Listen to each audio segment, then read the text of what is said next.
Fala, povo de Deus, que a graça e a paz do nosso Senhor Jesus Cristo esteja com você.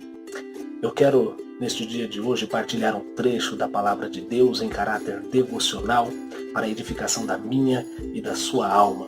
O texto se encontra no Evangelho de Jesus Cristo, segundo escreveu Lucas, capítulo de número 18, a partir do versículo de número 18 até o versículo de número 23.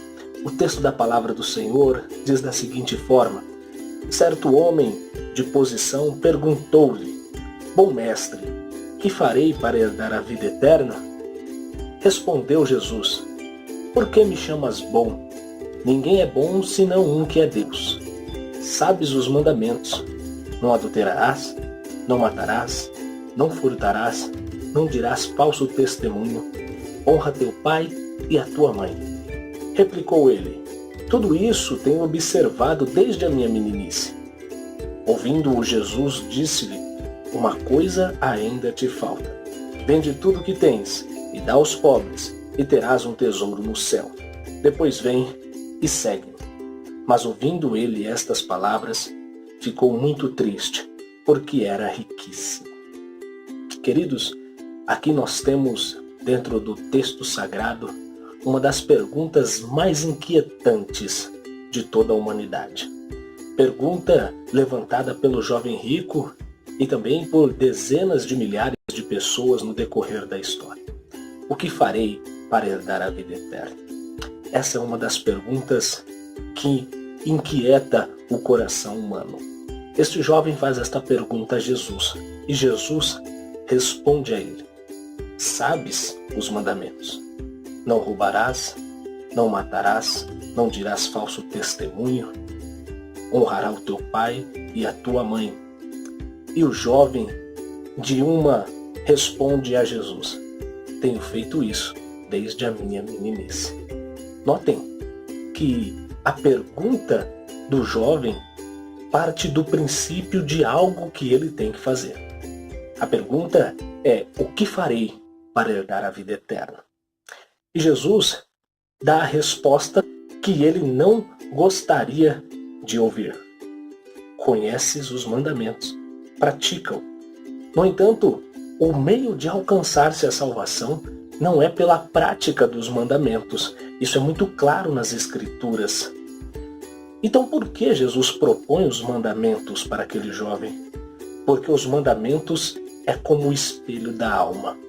Os mandamentos revelam aquilo que somos e o que está dentro dos nossos corações. Quando este jovem diz que praticava a lei, que esse jovem afirma ter observado os mandamentos desde sua juventude, Jesus refuta isto dizendo: ainda te falta uma coisa. Vende tudo o que tens e dá aos pobres. Depois vem e segue-me, e ganharás um tesouro no céu. Note que o coração do jovem se entristece de maneira demasiada e ele sai, como diz as Escrituras. Esta é a postura daquele que não vive os mandamentos. O que este jovem mancebo estava fazendo não era outra coisa, senão revelar a sua desonestidade. Ele não era um jovem que praticava a lei de Deus, porque ele transgrediu ela. E como a palavra de Deus nos ensina, se nós tropeçarmos em um tio da lei, nós tropeçamos na lei inteira. Em qual lei, então, este jovem tropeçou? Este jovem, ele tropeçou na lei do amarás o teu próximo como a si mesmo. Quando nós olhamos as Escrituras e tentamos, em certa medida, ver em nós o recurso, o que é necessário para sermos salvos, nós não conseguimos encontrar. Quando olhamos para a lei de Deus, também de igual modo não conseguimos encontrar, porque a lei revela o nosso pecado. Mas quando nós olhamos para Cristo, nós podemos encontrar nele o descanso e o alento para a nossa alma, sem sombra de dúvida.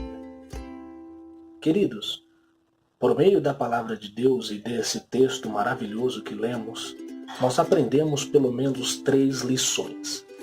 A primeira lição é que nós não podemos salvar a nós mesmos. Nós precisamos de um Salvador. A segunda lição que nós aprendemos é que nós não conseguimos praticar a lei de Deus de forma completa. E a terceira lição que nós aprendemos é que na onde estiver o nosso tesouro, aí também estará o nosso coração. Eu pergunto a você neste dia de hoje, você já tem essa resposta para a sua alma?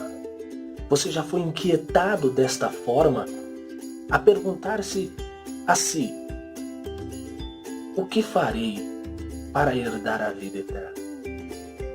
A resposta para você neste dia não é outra, senão confessar-se a Jesus Cristo como seu único e suficiente Salvador. Não é outra, senão derramar sobre o Cristo da cruz os seus pecados, porque Ele levou estes pecados sobre Ele. Não é outra coisa, senão nós dizermos, Senhor, aqui estou, humilhado, necessitado, não consigo salvar-me, mas o seu sacrifício é válido por mim. E você abraça-se então a cruz e tem alento à sua alma. Talvez você está um pouco perplexo, talvez você em todas as religiões existentes não encontrou alento ainda para a sua alma. Talvez você não tenha visto descanso suficiente para si. Mas eu quero te dizer que somente em Cristo você pode descansar.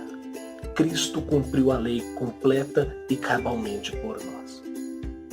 Cristo morreu para nos salvar, pagando o preço que nós não poderíamos pagar. E hoje nós temos nele alento para a nossa alma.